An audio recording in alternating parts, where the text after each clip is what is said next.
마가복음 1장 35절에서 39절까지 말씀 교독하시겠습니다. 새벽 아직도 밝기 전에 예수께서 일어나 나가 한적한 곳으로 가사 거기서 기도하시더니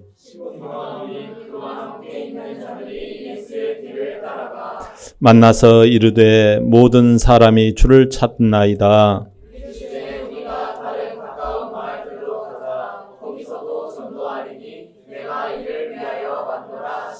다 함께 이에 온 갈릴리에 다니시며 그들의 여러 회당에서 전도하시고 또 귀신들을 내쫓으시더라. 아멘.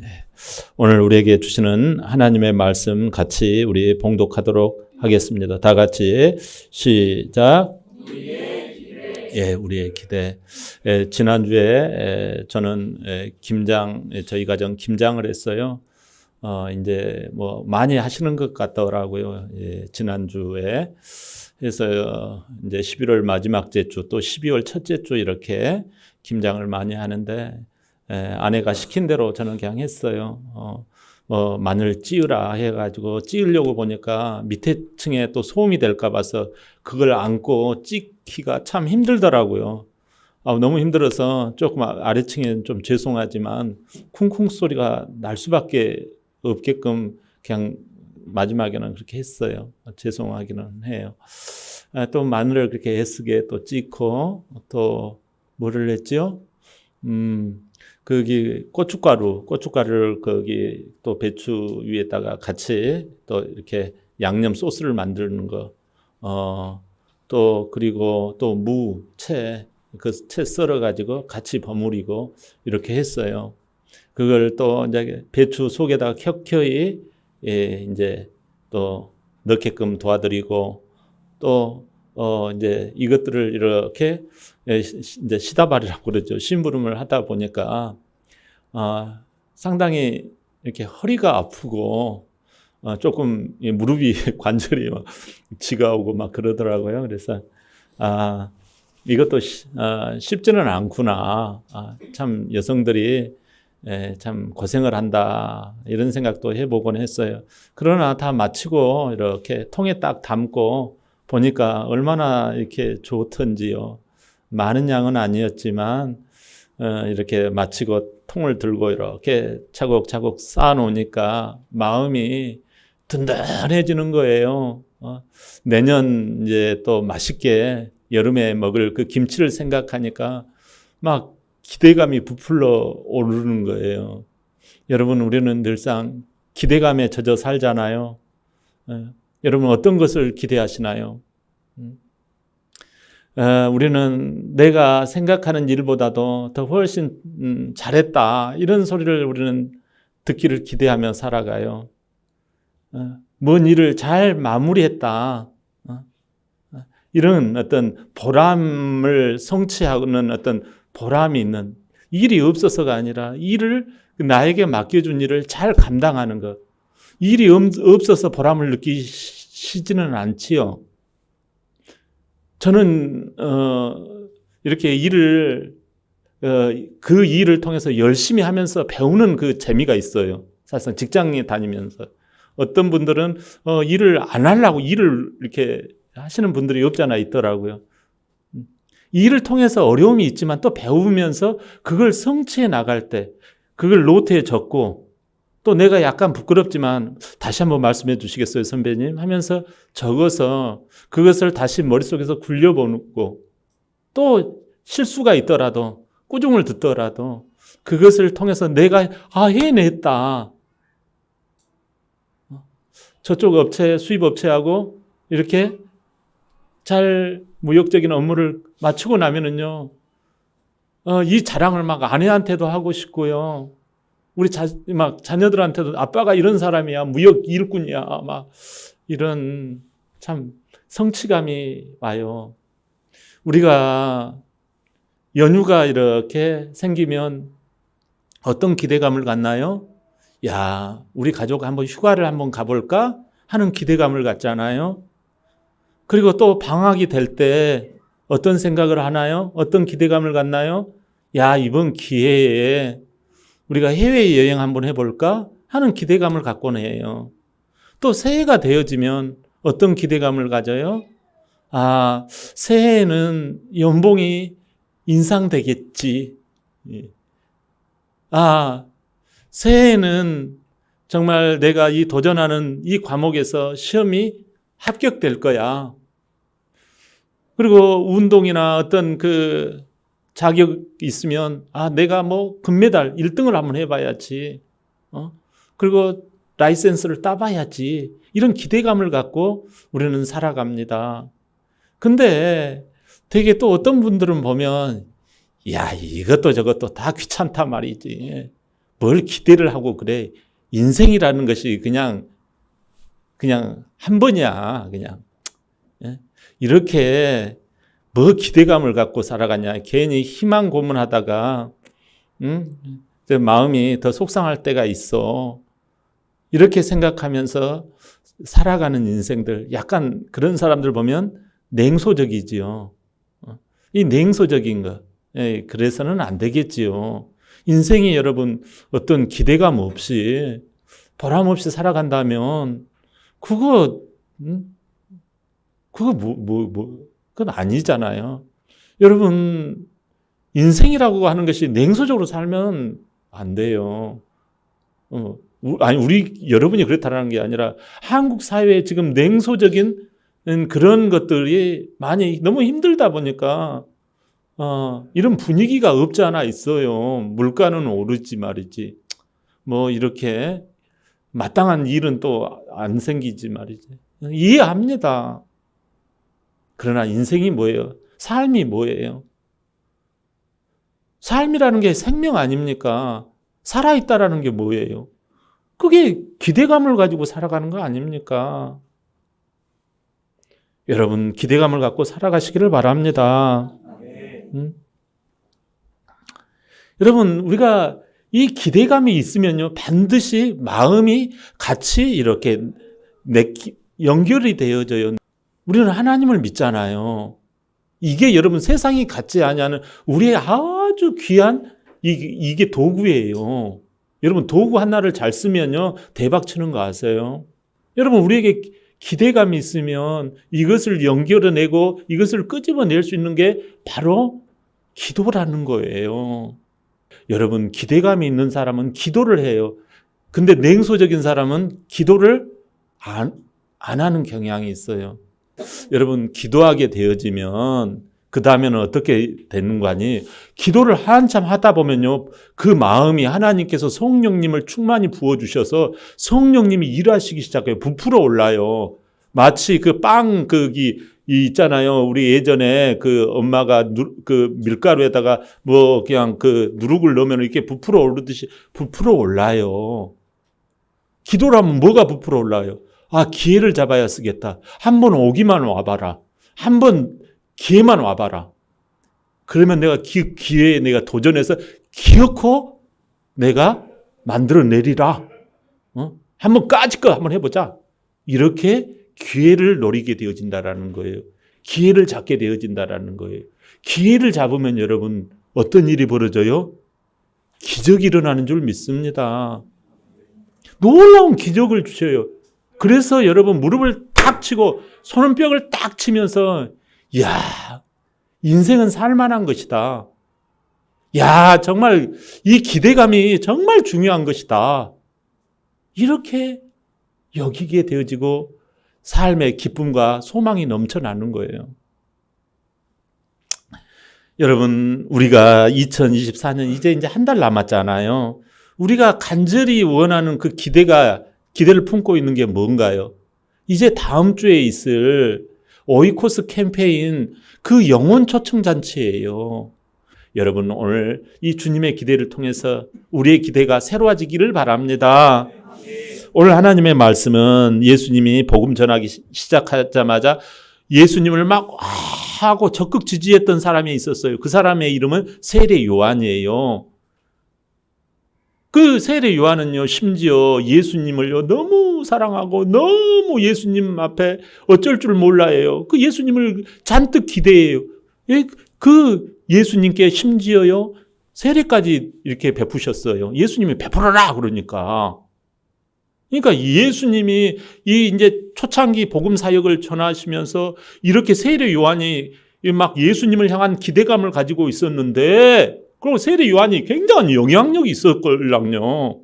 그런데 세례 요한이 갑자기 이 로마 그 군인들이 이거 뭐 나라에 대해서 뭐 이런 싫은 소리를 해? 너 세례 요한 이리 와 해가지고 확 체포를 해가지고 감옥에 쳐 집어넣어 버렸어요. 그러니까 세례 요한의 영향력이 크다고 했잖아요. 근데 사람들이 세례 요한이 감옥에 들어가 버리니까 예수님을 기대하고 예수님께 소망을 두던 이 세례 요한이 철커덕 감옥 들어가 버리니까 사람들의 기대가 그냥 싸늘해지는 거예요. 그럴 때 예수님이 드디어 나타나서 뭐라고 해요? 예? 갈릴리에서는요, 예수님께서 이렇게 이 진짜 기대감도 없고 세상을 몰라 하고 냉소적으로 살던 그 인생들을 향하여서 이렇게 말씀하세요. 회개하라. 하나님 나라가 가까웠으니 너희가 정말 회개하고 복음을 믿으라. 이렇게 외치신 거예요. 천국에 대한 기대감을 제발 좀 인생들아 가지라는 거예요. 그러시면서 제자들을 따로 불러 모으시는 거예요. 예? 제자들 니는 나 따라다녀 하고 처음부터 제자를 만드신 거예요. 그래가지고 너는 나를 따라오너라. 내가 너로 사람을 낚는 어부가 되게 하리라. 이렇게 해주신 거예요. 제자라면 마땅히 가져야 할 기대감이 있어야 된다라는 거예요. 그래서 그 제자로서 이렇게 마음에 기대감을 불어넣어 주시고, 또 이 가버나움 지역에서는 더러운 귀신 들린 사람들을 막 고쳐주셨어요. 또 베드로의 장모의 열병을 고쳐주시고 주변의 병자들을 고쳐주셨어요. 이 모든 기대를 이루기 위해서 예수님은 아까 뭐를 바탕에 까셨다? 새벽마다 기도를 하시고 일하시기 전에 기도를 하셨다. 그러니까 기대감 있는 사람은 기도하고 같이 고리를 묶는다, 안 묶는다? 묶는다. 여러분, 그렇게 참 예수님이 정말 밑바탕에 기도가 있으셨어요. 수많은 사람들이 지금 예수님께 와요. 그들은 왜 왔을까요? 그들의 기대는 뭐냐면 병 고치는 거였어요. 예수님 만나면 내 병 고쳐지리라. 이런 기대감이 있었던 거죠. 여러분, 이처럼 기대하고 또 기도하고 기회를 잡으면 기적이 빵 열리는 거예요. 자, 이렇게 우리 하나님께서 예수님을 통해서 기적을 선물해 주세요. 그런데 오늘 본문에 갑자기 다른 말씀을 하시는 거예요. 우리 다 같이 본문 38절 볼까요? 본문 38절 한 목소리로 시작. 우리가 마을 가자. 거기서도 전도하리니 내가 이를 위하여 왔노라. 아멘. 여기 병고침을 받아서 예수님을 존경하고 좋아하는 팬들이잖아요. 예수님 앞에. 근데 갑자기 예수님의 이 얼굴, 이 마음이 확 변해지시는 거, 분위기가 바꾸어지는 거예요. 다른 마을로 가자. 다른 가까운 마을들로 가자. 왜 예수님께서는 이렇게 하셨을까요? 그건 말이죠. 여러분, 기대가 다른 거예요. 주님이 기대하는 것은 전도하는 것이었어요. 근데 이 주님을 따르는 팬들, 사람들의 기대는 병고침과 같은 자기 소원거리였어요. 예수님은 끊임없이 사람들의 그 기대와 필요를 채워주시는 것을 원치 않으셨어요. 그렇다면 예수님의 기대와 우리의 기대가 왜 이렇게 다른 걸까요? 대개 사람들은 말이죠. 주님을 찾아온 그 기대감이 어떤 것인가 하니 첫째, 당장 급한 현실 문제가 급선무라는 식이에요. 이들의 눈앞에 있는 것은 주로 질병이었어요. 질병이라는 현실 문제, 건강이라는 현실 문제, 그 병 고침을 받고 싶은 거예요. 예, 여러분, 건강에는요, 육신적인 것이 있었고 정신적인 것이 있었고 영적인 것이 있었어요. 그러다가 예수님에 대한 소식을 듣고 지금 잔뜩 기대하고 몰려온 거예요. 현실 해결용으로 그저 예수님을 사용할 뿐이에요. 한 번은요, 목회를 하는 과정 가운데서 어떤 분이 우리 교회 남편분이 와가지고 목사님 이제 그러는 거예요. 제 아내가 정신이 지금 이상하고 지금 약간 미쳐 돌아갑니다. 목사님, 제가 남편으로서 너무 힘듭니다. 막 그렇게 말씀을 하시는 거예요. 그래서 저도 진짜 이분의 입장에 너무 공감이 되어져서 또 아내분이 그렇다라고 하니까 아내랑 같이 제가 사모랑 같이 그 집을 갔어요. 그랬더니 진짜 막 옷을 다 벗어 제끼고 이거 정신이 하나도 없어요. 남편이 막 옷을 어떻게든지 가려가지고 막 앉혔어요. 그래가지고 막 기도하고 찬양하고 예배를 드렸어요. 몇 날을 그렇게 했더니 그 아내분이 점점 진정이 되어지고 좋아지기 시작하는 거예요. 그래서 남편분이 목사님 고맙습니다 하면서 열심히 찬양도 부르고 앞에 나와서 막 기도도 잘하시고, 그분이 특전사 출신이시거든요. 그래서 얼마나 막 저의 큰 힘이 되었는지 몰라요. 그런데 제가 그 아내분이 이제 좋아지고 이제 좀 진정이 되어져서 자매님, 사실 이제 좀 이렇게 교회 생활을 한번 시작해 보시는 게 어떻겠습니까? 그랬더니 그분이 고개를 수그리시면서 하시는 말이 그래요. 제가 옛날에 했던 부끄러운 것이 떠올라서 못 가겠어요. 막 그러는 거예요. 대개 사람들은 현실적인 건강 문제 해결하고자 주님 앞에 나오는 경향이 많다라는 거예요. 이게 나쁜 게 아니거든요. 이렇게 신앙을 출발했다 하더라도 점점 주님의 기대감에 나를 맞춰야 할 줄 믿습니다. 그걸 깨닫고 신앙생활 시작하면 되는 거예요. 아멘. 두 번째로 사람들이 주님을 찾아온 기대감은 뭘까요? 내 원하는 것 때문에 주님을 따른다라는 거예요. 오늘 본문 36절에 보면 시몬과 및 그와 함께 있는 자들이 예수의 뒤를 따라가 이렇게 나오잖아요. 예수님의 뒤를 따라가는 것은 어떤 기대감을 가지고 따라간 거예요. 이들은 내가 원하는 것을 예수님께서 해 주시리라 여긴 거죠. 사람들과 심지어 제자라고 하지만 주님을 뒤따르며 하는 그 기대가 뭘까요? 먼저 원하는 것은 돈이지 않았을까 싶어요. 내가 주님만 전폭적으로 의지하면 주님은 내 삶을 책임져 주시거든요. 아멘. 여러분, 이 생각을 가지면 이 돈 문제도 다 해결되어져요. 근데 어떻게 합니까? 그렇게 여기잖아요. 내가 우선에 이거 급하니까 이 돈 문제 때문에 나는 어쩔 수 없어요.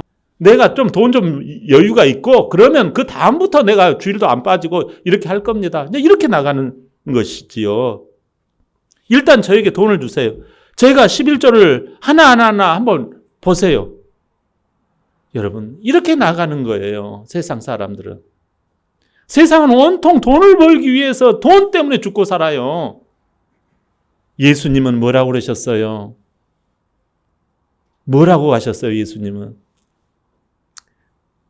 하나님과 돈을 동시에 섬길 수 있다, 없다? 없다고 말씀하셨잖아요. 겸하여 섬길 수 없다고 말씀하셨잖아요. 이게 이렇게 기대감이 다르다니까요. 주님을 따라오는 사람들이 서로 간의 생각이 다 달라. 여러분, 주님은 우리의 기대를 너무나 잘 알고 계셨어요. 또 이 주님을 뒤따라온 사람들이 원하는 것은 명성을 원했어요. 내 이름이 알려져서 유명해지는 거잖아요. 하지만 유명해진다고 우리가 행복해집니까? 연예인들이 유명해지지만 여러분, 결국 자살하는 사람들이 꽤 많아요. 유명인들이 자살을 하면요, 그 사람을 좋아했던 팬들 있잖아요. 그 팬들이 같이 자살하는 현상을 여러분 뭐라고 하는지 아세요? 따라 한번 해봅니다. 베르테르 효과. 여러분, 베르테르 효과라고 해요. 이걸 미국 캘리포니아 대학교 사회학자 데이비 필립스가 1970년에 사회적 행위로서의 죽음이라는 그 박사학위 논문에서 그가 21년간 이 자살을 분석한 결과 명성이 있는 사람이 자살한 후에 2개월 사이에 평균 58명의 모방 자살이 더 이루어지더라는 통계를 냈어요. 언론 보도에서 시끄럽게 보도한 경우는 더 많은 모방 자살이 이루어진 것을 말하고 있어요. 이런 현상을 베르테르 효과라고 해요. 왜 그러면 베르테르 효과라고 했을까요? 1774년에 독일 괴테가 쓴 책이 하나 있어요. 그게 뭐죠? 젊은 베르테르의 슬픔이라는 이 명저가 있어요, 여러분. 저만 읽었나? 여러분, 이 아주 유명한 책 젊은 베르테르의 슬픔에서 이 주인공 베르테르가 자기 연인이 누구였어요? 롯데에게 실현을 당해요. 그래가지고 권총을 가지고 쾅 얘기해가지고 권총 자살을 한 거예요. 전 유럽에서 이 젊은 베르테르의 슬픔, 이 마지막 베르테르가 권총 자살하는 것을 보고서 여자와 사귀다가 속상하면 다 빵 해버리는 거예요. 그래가지고 권총 자살이 유행한 거예요. 그때 붙여진 이 이름이 이 젊은 베르테르의 슬픔의 효과가 아니고 베르테르 효과라는 거예요. 여러분, 우리가 사람이 이렇게 어떤 원하는 거 있잖아요. 이 원하는 것을 내가 이루지 못하면 우리가 심적으로 어떤 일이 벌어지는 거 아니? 우울감이 와요. 아니, 그러면 이루면 되잖아요. 이루면 여러분, 내가 기대했던 것을 이루면 어떤 효과가 나오는 거 아니? 또 허탈감이 와요. 아니, 우울감이 오기도 하고 허탈감이 와요. 뭐 어쩌란 말이에요. 그럼 대충 해라는 말이에요? 아니, 적당히 하면 되잖아요, 우리가. 근데 여러분, 적당이라는 것이 인생에 잘 없어요. 그래는 어떻게든지 내 이름을 날리고 싶은 거예요. 명성을 얻고 싶은 거예요. 그러다 보니까 비참하게 되는 거지요. 세 번째로 사람들이 주님께 기대하는 것이 뭘까요? 주님 자체보다도 나를 도와줄 사람을 찾는 거예요. 본문에서도 사람들이 누구를 먼저 찾아요? 제자들을 시몬을 먼저 찾잖아요. 예수님이 기도 중이시라면 여러분 좀 같이 좀 기도하고 주님을 기다리시면 되잖아요. 근데 조급하게 사람부터 찾는 거예요. 자기를 도와줄 제자들 앞에 줄을 서는 거예요. 예수님도 나중에 그러시잖아요. 예수님이 너희가 무엇을 보려고 광야에 나갔더냐? 좋은 옷을 입은 사람을 보려고 광야에 나갔더냐? 좋은 옷이라는 말이 뭐예요? 고급진 옷을 입고 있는 사람들. 그런 사람은 궁궐에 있느니라. 교회에 너희가 왜 나가느냐? 고위층 인사들 사귀려고 교회에 나가느냐? 이런 뜻이에요. 잘 나가는 사람들 찾아가지고 인맥을 형성하려고 교회에 나가느냐? 어떻게 보면 제가 너무 직선적인가요? 아무튼 우리 주님이 이런 것을 뭐라고 하신 거예요. 많은 사람들이 의외로 막 큰 교회로 막 이렇게 가잖아요. 이게 바로 여러분, 이게 우리 주님이 간파하고 계신 거예요. 신앙이 잘못된 기대로 시작하면 안 된다라는 거잖아요. 그렇다면 우리가 예수님이 기대하시는 그 기대가 도대체 어떤 것인지 우리가 궁금하잖아요. 먼저 첫 번째, 주님의 기대에 우리의 기대를 포기하는 겸손한 자세를 우선 우리 주님이 원하세요.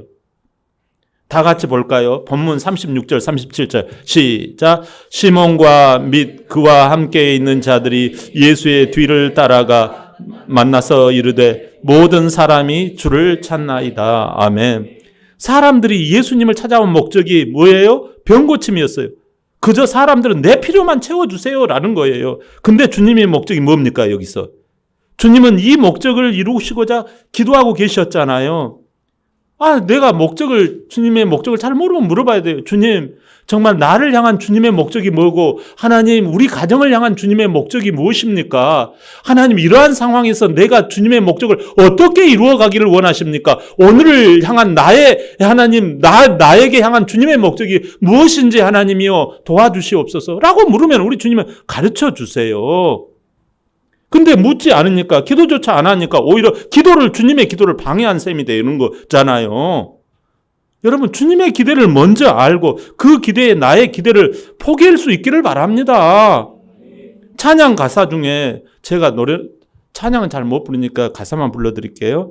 주의 손에 나의 손을 포개고 주의 발에 나의 발을 포개요. 나 주와 함께 죽고 또 주와 함께 살리라. 영원토록 주 위에 살리라. 이런 찬양이 있어요. 여러분, 주님의 기대를 만족시키는 성도로 살아가시기를 축원합니다. 두 번째로 예수님이 우리에게 기대하시는 것이 뭘까요? 가까운 곳에서부터 전도할 사람을 찾으라는 거예요. 자, 다 같이 본문 38절 시작. 이르시되 우리가 다른 가까운 마을들로 가자. 거기서도 전도하리니 내가 이를 위하여 왔노라 하시고. 아멘. 이를 위하여 예수님이 오셨다고 말씀하잖아요. 예수님은 여러분 팔레스타인에서 전도를 하셨어요. 그런데 바울은 어디에서 전도를 했나요?